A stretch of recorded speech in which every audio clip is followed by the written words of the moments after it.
Iya, saudara, sambil paralel program ini berjalan, kami mencoba untuk menghubungi Pak Sakti Wahyu Trenggono, Menteri Kelautan dan Perikanan. Tapi saya ingin kemudian meminta komentar dari Pak Faisal Reza. Bung Faisal, Anda mendengar tadi apa yang kemudian kami perbincangkan terkait dengan belum selesai bicara bulan madu, belum selesai bicara program, tapi ternyata relawan Pak Jokowi, ini Joman, menyatakan bahwa ada satu menteri yang harus diwaspadai. Apakah ini kemudian yang menjadi concern kepedulian saat ini, Bung Faisal? Ya, saya kira kritik itu bagus dari Joman, dari awal sudah mengingatkan bahwa ini punya catatan yang kita perlu ingat. Dan pesan itu saya kira penting juga untuk Pak Jokowi dan para pembantu. Karena kita menginginkan bahwa proses pemulihan ekonomi ini tidak dikotori dengan hal-hal semacam itulah. Proses penanganan vaksinasi itu juga tidak dikotori dengan masalah-masalah seperti ini. Ya, peringatan yang sangat tegas, lugas, dan kita perlu. Anda yakin ini peringatan, apakah ini punya data yang valid atau tidak, kan belum tentu juga, Pak Faisal? Oh, ya, namanya peringatan ya. Peringatan kan saya kira kalau peringatan datanya nggak valid kan bisa jadi fitnah.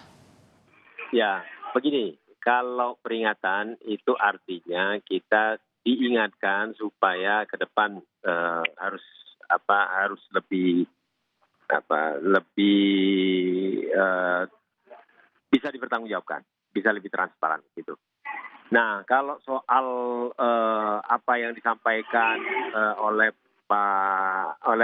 Noel misalnya, sahabat saya itu, saya kira itu bisa dilanjutkan kalau memang teman-teman dari relawan Jokowi ini ingin membuka lebih transparan apakah ini memang penting untuk menjadi sesuatu yang harus melalui proses hukum atau tidak gitu. Tapi menurut Anda bahwa formasi yang kemarin diumumkan dan dilantik oleh Pak Jokowi hari ini, ke-6 menteri itu adalah orang-orang yang tepat, terlepas dari tadi ada catatan ya? Ya, saya kira kalau melihat profilnya, saya masih sangat optimis ya, karena kebanyakan ini orang yang banyak kerja, sedikit bicara. Dengan model begitu saya kira kita bisa lebih percaya dengan dengan komposisi yang sekarang gitu. Tapi di PKB karena senang-senang aja karena dapat tambahan 1 kursi Menteri Agama. Enggak, bukan itu. itu mungkin rasa sayang Pak Jokowi lah kepada PKB. Tetapi yang paling penting, kita ini kan dalam kondisi prihatin ya. Jadi harus pilih orang-orang yang betul-betul mau kerja gitu. Dan di bawah Pak Jokowi ini kan pembantu-pembantu ini saya kira sekarang tidak pernah duduk nyaman, tidur nyenyak gitu, karena semua dituntut dengan target-target yang pasti. Nah, mereka saya kira punya kesempatan sekarang membuktikan bahwa mereka pilihan terbaik dari Pak Jokowi.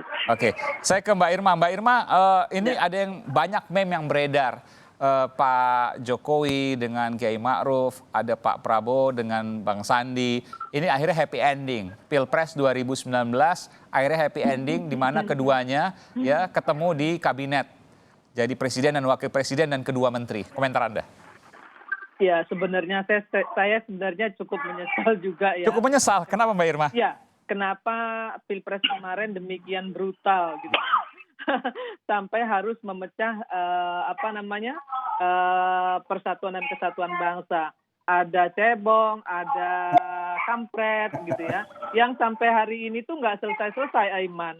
Terus saja gitu ya. Dan pembunuhan karakternya terhadap saya misalnya gitu ya, sebagai salah satu jubirnya Jokowi itu sampai sekarang masih gitu ya dilakukan oleh para pendukung-pendukung yang masih belum move on gitu. Nah, artinya begini, dengan masuknya Sandi, kalau soal kapasitas saya yakin si Sandi punya kapasitas gitu ya.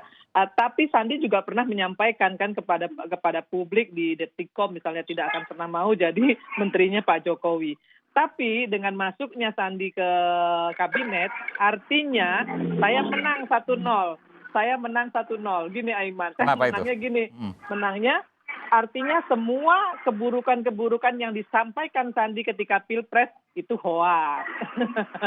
Sandi sudah, iya dong, Sandi mengakui bahwa kepemimpinan Pak Jokowi itu patut dibanggakan dan dibantu. Ya, saya dengar Anda juga kecewa karena kita percuma udah keringetan di 2018, 2019, tapi akhirnya begini. Oh no, itu salah kutip itu, wartawannya nggak begitu. Jadi Oke. saya bilang begini, Jadi gimana? saya bilang begini. Yang teman-teman ini kan banyak ya Aiman, banyak sekali yang punya kapasitas, kapabilitas dan akuntabilitas yang sampai hari ini juga masih belum terakomodir. Itu betul saya bicara. Oke. Nah, kemudian yang kedua, saya ingin sampaikan kepada pemerintah, saya walaupun di dalam tapi saya juga tetap menjadi pengkritik pemerintah. Artinya begini, boleh lawan dirangkul, tapi kawan juga harus diajeni bahasa Jawanya. Kawan tuh harus diajeni. Gitu. Jangan kemudian ini teman-teman Gerindra sudah mendapatkan porsi yang bagus dengan posisi yang strategis, tapi masih banyak juga nih teman-teman Gerindra ini yang gebukin pemerintah terus gitu, yang nyinyirin presiden setiap hari, dan itu tidak diklarifikasi gitu loh oleh pimpinan-pimpinan pusatnya. Nah ini kan juga nggak benar. Saya berharap gitu ya dengan kebaikan hati presiden untuk mengajak semua tokoh-tokoh bangsa ini membantu presiden untuk mengurus Indonesia secara bersama-sama. Oke. Tapi ya tolong gitu ya juga jangan main dua kaki juga lah. Di satu sisi ada di kabinet, yang di lain sisi ngantemin terus setiap hari. Oke, jadi gitu. Pak Prabowo kabinet, Bang Sandi di kabinet, tapi Bang Fadlizon misalnya masih kemudian ngantemin Anda bangsa tadi. Anda nyebutkan ya, saya buka ini maksudnya Fadlizon misalnya. Iya betul. Itu menyakitkan buat pendukung Pak Jokowi? Oh sakit, saya yakin Noel juga sakit dan seluruh pendukung Jokowi sakit terhadap hal ini gitu. Bung Noel, iya betul ya. Tapi gini Aiman sebentar. Tapi saya menghormati keputusan presiden karena presiden pasti tahu apa yang dilakukan untuk kebaikan Indonesia. Itu aja poin saya. Oke. Bung Noel, Anda juga sakit seperti juga Uni Irma yang mengatakan bahwa ya kalau seandainya lawan dirangkul nggak apa-apa, tapi kawan diajeni. Apa yang kemudian disampaikan itu ya boleh, tapi harus ingat juga nih Gerindra 2 menteri ada di kabinet, tapi kemudian ada kader-kader yang lain juga terus ngantemin, itu menyakitkan buat pendukung Pak Jokowi. Betul Bung Noel? Ya kalau hal itu bukan rahasia umum lagi, terbuka lah kalau kekecewaan. Di relawan Jokowi juga banyak yang kecewa kok. Karena? Kalau seandainya Uni Irma itu kecewanya banget, lebih banget, relawan juga banget juga. Uni Irma aja sudah... Kecewa di mana nih? Kalau tadi Mbak Irma sudah menyatakan itu. Kalau relawan di mana? Joman misalnya? Gini, kayak kita lah, sebetulnya kita tidak pernah mengharapkan apa-apa. Karena kita ini kan bekerja memenangkan presiden dengan keringat, darah, air mata, dan sebagainya. Faktanya sampai hari ini kita lihat istana mulai menjaga jarak. Keringat dan air mata lah, masa darah sih. Lebay Bang Noel nih. Emang kita nggak pukul-pukulan di darat. Bisa emang nggak digebukin kawan-kawan kita. Emang nggak ada penganiayaan secara fisik waktu pemilu kemarin. Bu Irma tuh tahu tuh, Uni Irma tahu banget. Dan dilaporkan ke polisi soal itu? Banyak yang kita laporin kok. Banyak kita laporin. Dan memang kecewa. Nah, emang ini nggak sehat demokrasi ini. Kalau demokrasi cuma menghasilkan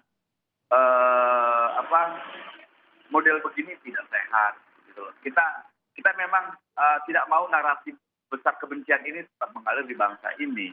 Gitu. Kita tidak mau terjebak dengan antara cebong kampret. Tapi faktanya ketika dua dari Gerindra yang menjadi gerbong oposisi kemarin sampai detik ini barisannya tidak juga move on, artinya tetap nyerang pemerintah, khususnya Fadlizon. Kalian Fadlizon tetap nyerang. Kritik tidak masalah. Kayak Bu Irma itu, Uni Irma selalu kritik kok saya lihat. Saya juga kritik, gitu loh. Tapi kan tidak juga